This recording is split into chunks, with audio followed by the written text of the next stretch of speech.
Hey everybody, we're back. And today we saw Barbenheimer. We saw Oppenheimer first, then we saw Barbie. Yep. But this is our Barbie review. Okay, so to start off, casting is phenomenal, exactly as we expected. Margot Robbie and Ryan Gosling are the perfect Barbie and Ken. Movie's hilarious for the first two-thirds. For the first two-thirds. The message after that gets a little muddled.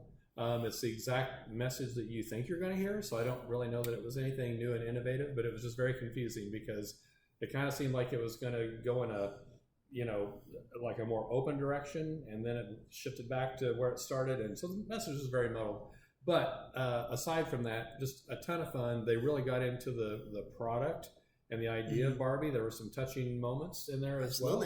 And just lots of great comedy, and I enjoyed like every aspect of it. I loved all the props, the self-awareness was fantastic.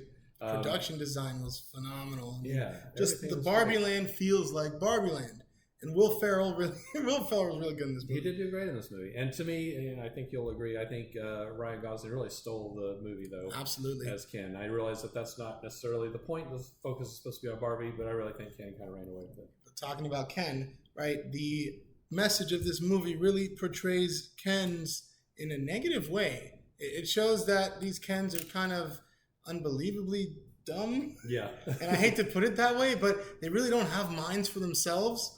And it's a little bit ridiculous. I don't love the idea of taking men as low as they can possibly be to create female empowerment. I don't love that idea. Right? You should want to be working hand in hand together. Yep. That's what I thought the movie was going to go for. Yeah, and then it went the complete opposite. And it's just women at the top, men at the bottom, and they will never find their way back up. And it's just, what are you trying to tell the audience and children with this? That's all I have to say. And the Kens were the most fun part of the whole thing. Absolutely. So, the Ken battle, they had their own dance number. Yeah, I don't know what they're going for. The soundtrack is perfect. Yes. Right? The production, perfect. Setting, perfect, right? And it's only like, it's just everything that you're looking for outside of the themes and the messages is exactly what you were looking at in all the memes, exactly what you wanted from this movie. Yep. And then it just gets all screwy. And, props for acknowledging the creator of the doll. Absolutely. She has a cameo in it, and then Rhea Perlman plays her later in the movie, and that was great. And I really like the closing credits because they showed a lot of the different dolls and the real marketing that they did.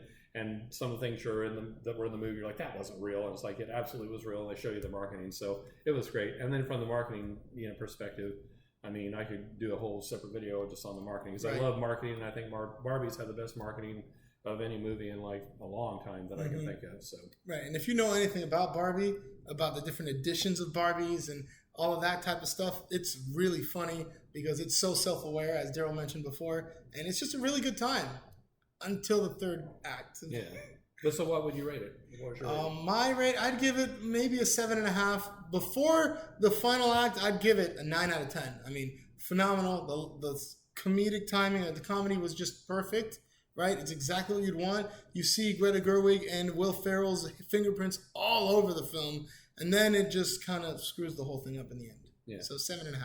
Okay, and I would give it an A because to me it was like, I can ignore the muddled message because I knew exactly what it was going to say, and it definitely lived up to that. And so for me, it was just more about like the fun, the energy, the humor, the performances, the music, everything else. So to me, it's just like kind of a feel-good movie. I definitely would watch it again, especially if you're just in kind of a downer mood and you need a little pick-me-up. I think that would totally do it. And I would rock out to the soundtrack afterwards. I could see myself watching it again too. Yeah. I mean, just for the fun set pieces and just the really cool dance numbers, the comedy, it's a fun watch.